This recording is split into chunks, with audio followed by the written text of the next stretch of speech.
Kyle Henderson here of BamaInsider.com alongside team writer Tony TSOUKALAS. Alabama Media Day gets underway today here in Tuscaloosa, Alabama. Tony, what was your biggest takeaway this morning after listening to Brian Daboll speak? You know, I just think he's a real business-like kind of coach. You know, when he talks to players, he said that, you know, he tells them what to do and then he expects them to do it. He expects them to get it done. He's also a guy that said, you know, he provides a lot of feedback. You know, it's not always positive, but he's somebody that we see in practice too. A guy that just, you know, is always giving his feedback, whether it's encouragement, whether it's just direction to the quarterbacks. And I think he's going to bring kind of that professional approach to Alabama this season. No, you hope that every good coaching staff tries to do what their players do best. So there's a lot of plays that you can run in offensive football. There was obviously a lot of success here that they've had in the past, and Coach Saban has had, you know, for the last 10, 11 years he's been here. So, you know, it'd be foolish to just take one offense that you're accustomed to running and try to adapt it to another team that, you know, some of the plays suit, some of the plays don't suit. So your job is to go ahead and mix and match and really find the best results for the guys that you're working with for that particular year. We also got a chance to look at Alabama as they practice here at Bryant-Denny Stadium, practice number 3. We have some notes to talk about. Trayvon Diggs staying at corner. What's your thought on that? Yeah, Saban was asked today whether or not Trayvon Diggs would be experimented back on offense, if that's something that they were going to work with. It's something that they did last fall where they put him at both positions. Saban said he's going to stick him at corner, which has a lot to say about where they see him in the future. I think right now there's no more messing with where he's going to play. He's the cornerback, and whether or not he starts will depend on, you know, how he does and how other players do around him. We saw MINKAH play at star today, but MINKAH could also play at cornerback if Trayvon Diggs doesn't start, and there's just a lot of options Alabama can do. But I think Trayvon Diggs is going to be in the cornerback, whether that's a backup or a starting role. We also got to see freshman Najee Harris, and he was quite impressive today. What are your thoughts after watching Najee today? Najee juked probably 5 or 6 guys coming out of the backfield on swing passes. He is definitely someone that looks electric in the passing game. As somebody that I think really can compete with Josh Jacobs for that third down back kind of role. Obviously, we've seen him in A-Day run the ball very well. You know, there's no tackling going on, so we really didn't get to see any. When they do run the ball, he looked powerful when he ran it, but it's kind of hard to tell when there's actually no tackling involved. As far as pass catching ability, he was great, and he's definitely got some moves too. I mean, especially for a guy that size, you know, he's a 6'2", 6'1", 6'2" kind of back. To have that kind of size is really impressive.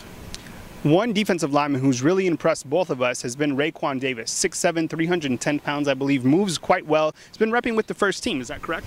Right, yeah. I think, you know, coming into the fall, we expected Isaiah Buggs to be the first team starter, and he very well might still get that role, but Raekwon Davis has really impressed, and he has been with the first unit all 3 days of practice. You know, we talked to Jeremy Pruitt, and he's of course said that Alabama doesn't have a depth chart. They do a rep chart, and that there's no roles yet defined on the team. But when you look at it, Raekwon Davis has been with that first group, which is typically a good indication of where he stands on the defense. And I think the two players, Buggs and Davis, they really push each other. You know, you'll see them in individual workouts, and, you know, Davis will go hard, and I think that really pushes Buggs to go even harder. It's a friendly competition, and it's a competition that I think will end up making both players better, but it is very much a competition. They're very much trying to one-up each other every play. We also got a chance to see quarterbacks Jalen Hurts as well as Tua Tagovailoa and Mac Jones. It looked like Tua and Jalen both struggled on the day. However, Jalen did have a couple nice long passes, but it seemed like overall they did struggle. Yeah, you know, all 3 quarterbacks didn't have, in my opinion, their best day. There's a lot of overthrown passes. There's some forced passes. I especially saw Tagovailoa force a few passes. I think he was trying to impress, and it kind of had some passes that would have been picked off or were picked off. Jalen showed inconsistency in some of his passes, and Mac Jones was kind of the same thing on both aspects. I don't know how much you can read off of that because it is still just the 3rd practice of the fall, but we've definitely seen better from all 3 so far. We've seen now 3 practices for Alabama, and they opened on Thursday, and now today's Saturday. You're going to write a takeaway piece on 5 takeaways that you've had from early on in the season. What has really stood out in just the opening practice? Is there really anything that has just really jumped out to you? I mean, you know, it's maybe the same as every year, but Alabama seems to be hitting it pretty hard. The players seem to be have that extra gear, and maybe that's for Florida State, but there seems to be a focus when just talking with them. You know, we don't get to see that much. We got to see a lot today, but there seems to be an extra focus when you talk with the players. They seem already locked in, which is encouraging, and it's kind of what you would expect to with such a big marquee game a month away, actually less than a month away. So that's something to look at and something to follow as we go on throughout the month.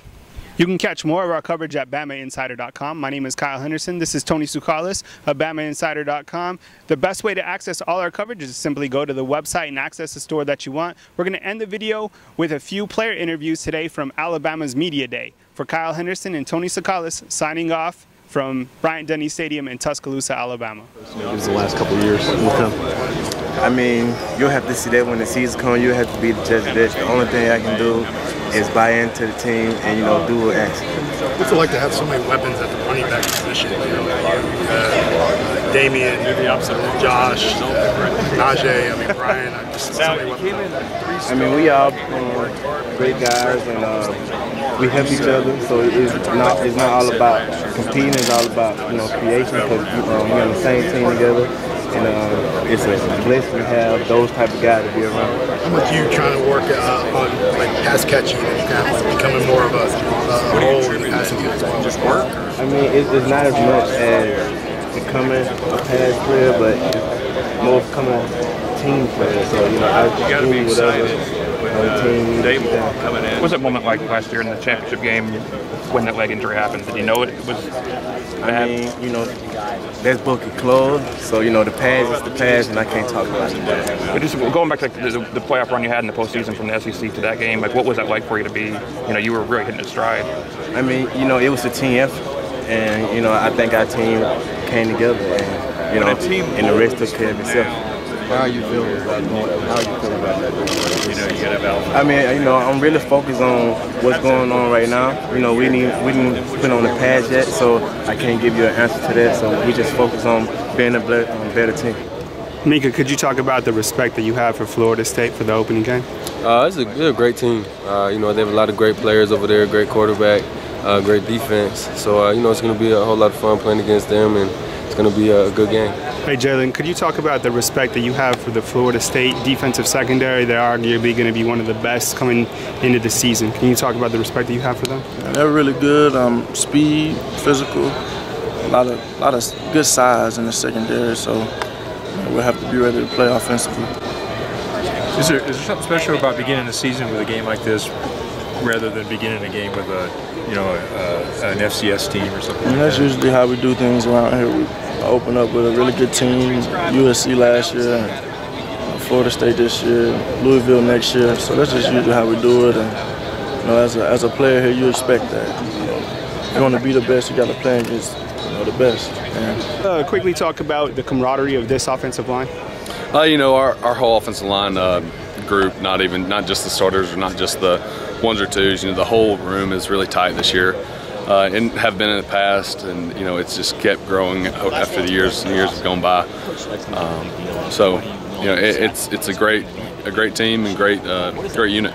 What part of your game are you trying to get better at? Just working on my speed and just, you know, play recognition. You know, just calling out plays, being able to see stuff before snap, you know, pre-snap reads and stuff like that. How's the secondary been gelling so far? I know Coach Saban's talked about trying to find that group that works. How do you feel it's been going? I feel like it's been going pretty good. You know, we got a lot of guys that can play. We got young guys, young freshmen that just came in. Those guys are learning. They're coming along good. You know, the older guys have a lot of versatility. You know, me could play corner, safety. Tony plays star and corner. So it's just, we're all moving around and just gelling, trying to figure out the best part. I think that I take pride in stopping the run. I mean, I always love stopping the run, playing the run. I'm a physical dude, so I love that. I have to ask, you know, with Terrell Hall switching his name to Terrell Lewis, how hard was that to kind of, I don't know, to kind of get used to? Sometimes it's hard. We find ourselves still calling him T Hall. It started calling him T Lou now, so I've been calling him T Hall for a whole year.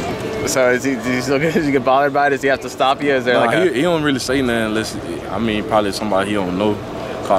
I think he don't even get. I don't think he even comfortable with people calling him T Lewis yet. Okay. Just with the linebackers, there's going to be so many new linebackers, and a lot of people are kind of wondering how you're going to establish that pass rush. Do you kind of feed off of maybe those those people that are maybe just doubting you guys? I mean, we like I said, we working every day to get better. Like those guys like Ryan, Tim, those are great pass rushers. John Allen, those great pass rushers. I mean, you can't replace those guys, but we working every day to do our job and produce and do what we got to do to keep contributing to the defense like that. We did all that we can do. I think no individual player deserves that much credit because there's 11 guys on the field at a time. So I think as a whole, we did a good job last year. Unfortunately, we came up a little bit short, but like I said, we're focusing on improving this year so we can get better and get back to where we were last year and finish better. Is that a diplomatic way of saying yes? That you do feel like that you didn't get enough credit personally? No, that wasn't a diplomatic way of saying it. Damien, what have you worked on this year to become a better player from, say, this time last year? I mean, there's a lot of areas for improvement for myself and everybody on the team. We just focus on what we need to improve on specifically as players and as a team, and we just go out and try to execute every day and try to get better. I mean, I kind of feel like that'd be giving out too much information to tell you exactly what all of us need to improve on. Coach Saban loves talking about having his players sacrifice something in order to achieve a goal. He made a big deal of that today. For you personally, what does that mean? It just means, I mean, a lot of times people think that you have to sacrifice things in order to get what you want, but Coach Saban really calls it an investment. What are you going to invest into this team? What are you going to invest into this program in order to be successful and to have the individual and team success that you want? So that's just how we look at it every single day. We're not sacrificing anything. We're not sacrificing time or energy or effort. We're just investing into our futures and what we want to be as individuals and what we want to be as a team. How uniquely equipped do you think this team is for handling the hype around a game like the FSU? Because you guys have been in so many big games.